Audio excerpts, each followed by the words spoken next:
One thing that I think we should try to discuss before our time is up is sort of that journey. Yeah. How did you go from being a sophomore that I knew in 2011, then going to a master's program? I think you were working on bats, actually, then going to sea turtles. Yeah. How did you make that transition? How did you make those choices? And I know it's a big question, but I think it's a question that I think a lot of undergraduates have. Yeah, that's, when you lay it out like that, it sounds so straightforward and like I had a plan, and I absolutely didn't. I think the biggest thing for me, especially, in those first couple years, sophomore and junior year, was to kind of stay true to what really got me up in the morning. My junior year was not an easy year for me. And in a lot of ways, Brazil was not only a defining experience for my career as a biologist, but it kept me in the game because there was just a lot of things going on. And that's the thing that kept me inspired and kept me going until things could kind of even out for me again. So I kind of just jumped at every opportunity that was given to me. I mean, especially during that time, I think we returned to Brazil in May of 2013 for a kind of one-off entomology course. And, I have the opportunity and a lot of privilege to be able to say yes to those opportunities. But I kept trying to say yes and really trying to cobble together opportunities because I felt like I was figuring out who I was and what I wanted to do with my life. And then, when I graduated Fairfield in May of 2014, the excitement of graduating and accomplishing stayed with me until about September. And that was when school was starting. And I was like, what am I doing? And I kind of fell into a job that, while it really isn't in my field, it was working with biomedical products and the FDA and things like that. At least it was bringing income, and it was helping me to hone my scientific writing skills and some of my skills in statistical analysis. And then for my master's, it was kind of like I was looking at geographical proximity to home. I didn't want to uproot myself and my partner entirely in going to a master's program. And I sort of fell into a lab that was willing to train me on a lot of skills, both bench skills and computer skills that I really wanted. And the project happened to be on bats and some of their immune peptides. So in a way, it kind of, really primed me for what I'm doing now, but I never envisioned that I would do anything with the immune system or on sea turtles. I mean, like I said, I loved animals growing up, but it wasn't like sea turtles were ever my most favorite animal, and I always dreamed of working with them. Really, my connection with them came from that very first tropical zoology field course that I went on with you, and it just kind of was a persistent interest from there, and I followed it all the way here, really. I mean, it sounds, I know the way you're describing it too, it sounds like it was a straight path, but I know it wasn't. Right. You were there. Yeah, I know. I was there. I experienced it. Yeah. But I guess, and this is kind of a tough question. Sure.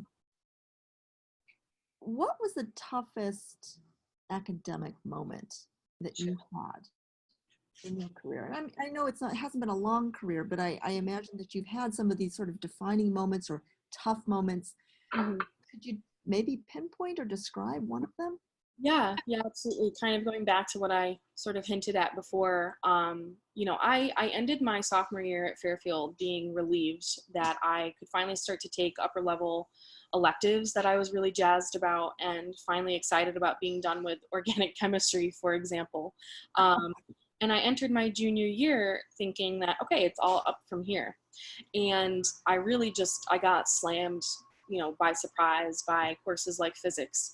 And it shook me. Growing up, a lot of my self-worth came, or was derived from how well I did in school. And I had coping mechanisms for those things, but they started to just fall away under the pressure of, the pressure I put on myself, and then just the fact that I wasn't doing great in school.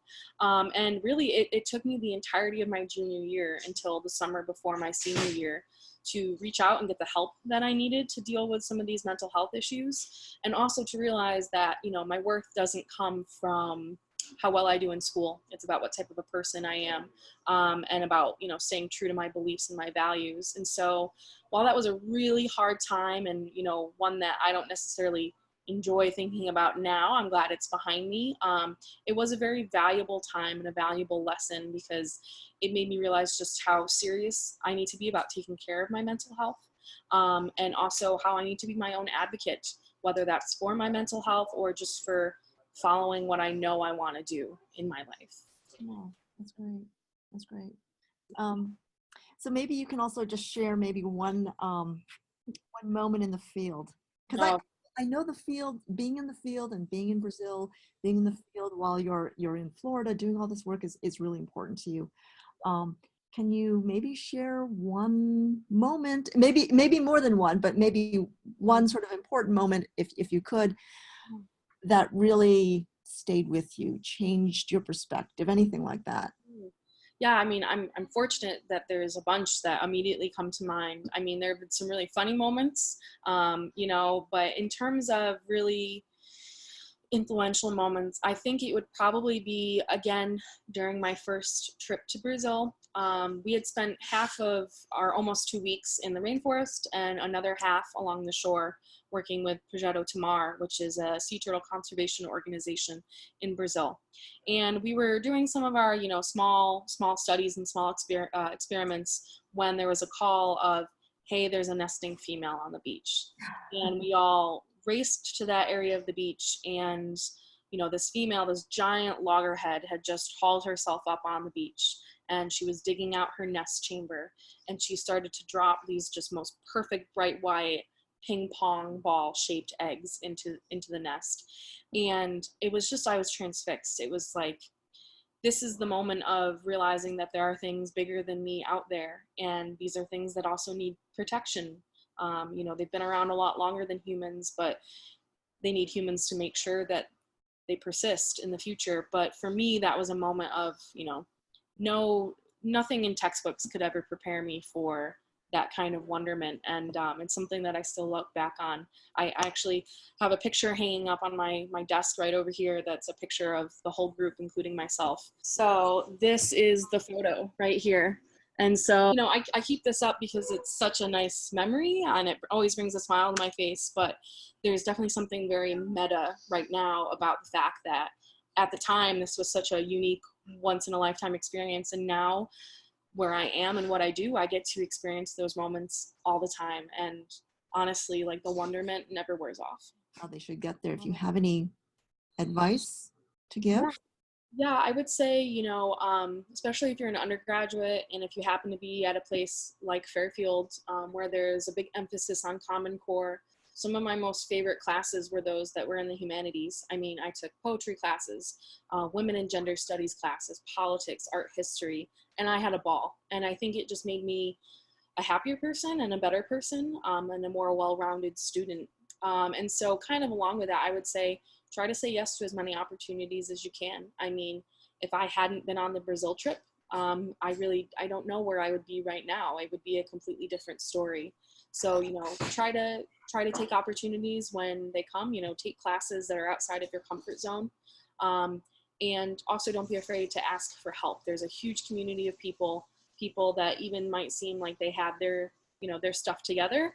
We've all been through the struggle of trying to figure out what you want to do with your life. And it's okay to take time, whether those are gap years or, whatever, to change your major, anything. Take the time to figure out what really gets you up in the morning and what gets you excited.